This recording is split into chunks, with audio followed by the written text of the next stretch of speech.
What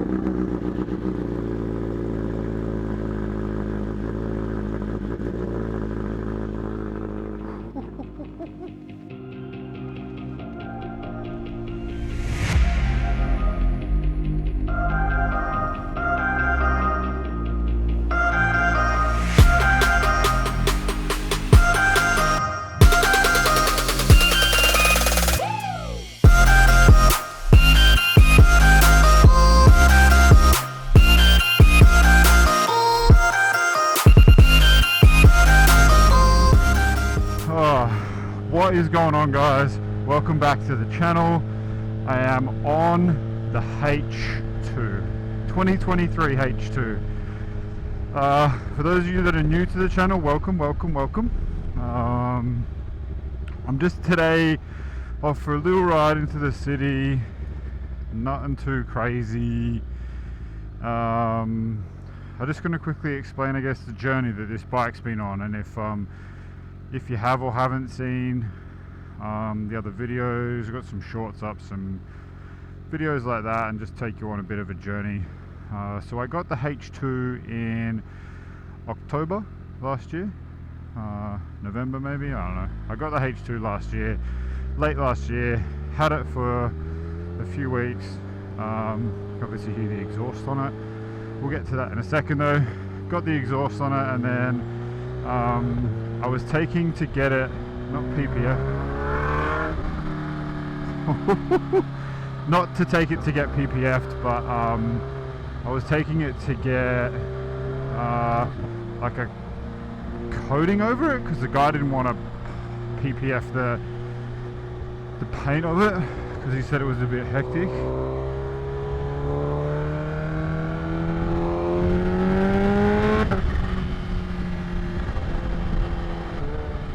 This thing is just amazing. It sounds so good. So I didn't want to PPF it because of what he said. So I was taking it to drop off to the store one day, and exactly like this. I was riding here. I was going about 40 kilometers an hour, not miles. And the truck just literally came from that lane straight across into here, hit me. I hit the side of the truck, dropped the bike, slid it on the ground for a little bit. The guy stopped and he goes, "It's your fault because I couldn't see you." Huh? Get out of here, you scallywag. Get out of here, mate. Anyway, so after he hit me, it was pretty sad. Obviously, he was pretty upset about that happening to the bike. Brand new. It was like a month or two old. Obviously didn't expect it. No one ever does. It's pretty sad. At that point, I was just like, what am I going to do? But it didn't look like it was that bad damage. The panels on the side were damaged a little bit. The bar ends, mirror was hanging off it. I'll put a picture up here. It went through a bit of a journey in terms of the insurance company. We're going backwards and forwards waiting for an assessor to have a look at it. It took so long for it to finally get assessed because it was over Christmas. They were shot for like 6 weeks, and then they finally came back to me, and I was speaking to the assessor, and I told him I wanted to do some mods and just like call me, because if it was going to get written off, I didn't think there was that much damage on it, so just like tell me and I'll get the bike back. I hate this, man. And I'll get the bike back, because I was like, I'll just rebuild it myself, and watch some YouTube channels, and how hard can it be, right? Famous last words. Anyways, what ended up happening with the bike was that they didn't end up writing it off, but the insurance company said, hey, if you want to do some mods, then we're happy to pay you out the price of like the cost of the repairs, and then you can modify the bike as you see fit. I'm like, that's pretty cool. Just out of curiosity, they were like, how much is the bike going to cost to be repaired? And they were like 19 and a half. So there was no real damage done to it. It's more just external, but the front fairing and 2 side fairings they wanted to replace with something like 7.5 or 8 grand, and a 3-month wait from Japan. So I was like, man, I just got the bike. I don't want to wait another 3 months repairing it and not have it, blah, blah, blah, blah. Anyway, so they got the bike back. and then planned out a rebuild. I'll post the rebuild video maybe in 2 parts.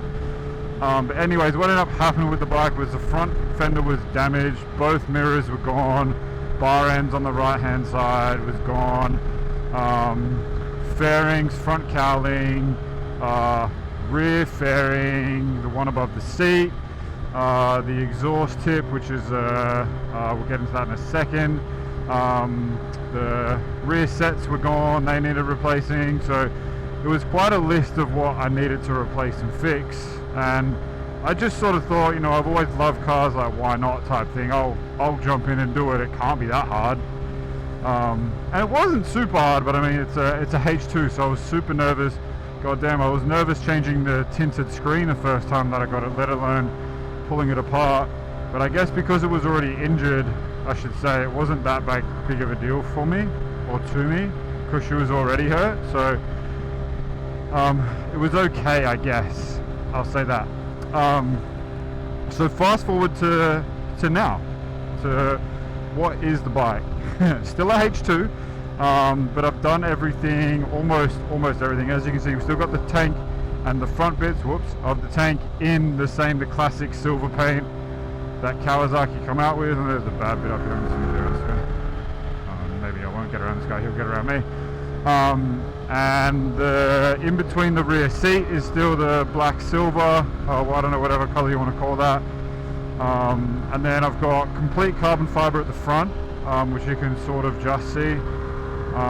With the green, I'll do a walk around after the vid. The green, I've tried to keep it as stock as possible, I guess, sort of. We've got carbon either side now, front panels, side panels I should say as well.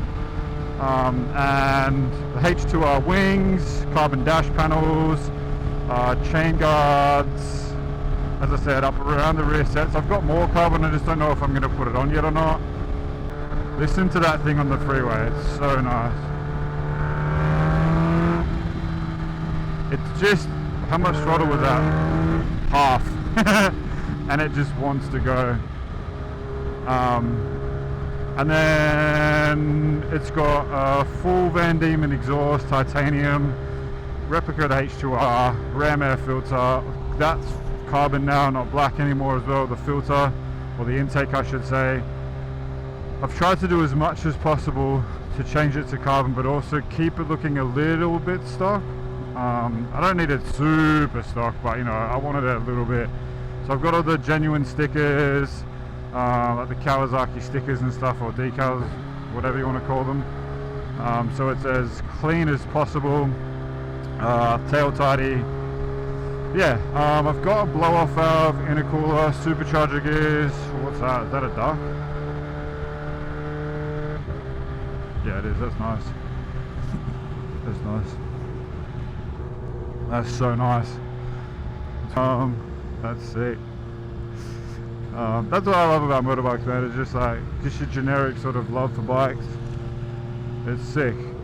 There's nothing better. There's nothing better. Look at that duck, man. Look at that duck. Woo! It's so nice. It's such a, the 1299s, they're a piece of art. I mean, this thing is a monster, but like, they're just a piece of art. I don't know how else to describe that. That's a piece of art. It's so nice.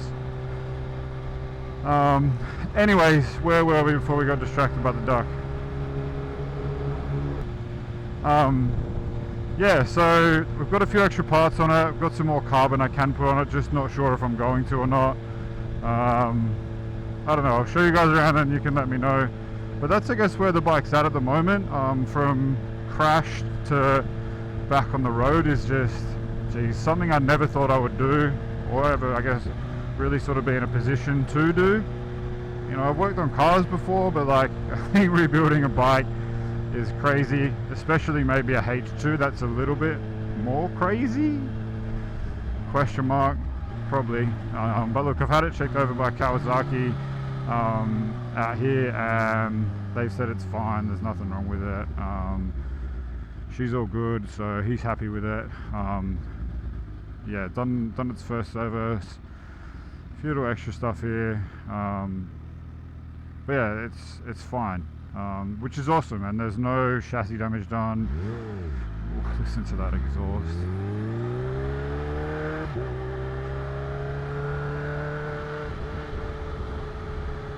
Ooh,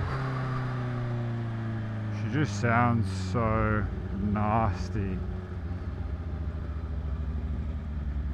That's the best thing about this bike, it just wants to hurt you.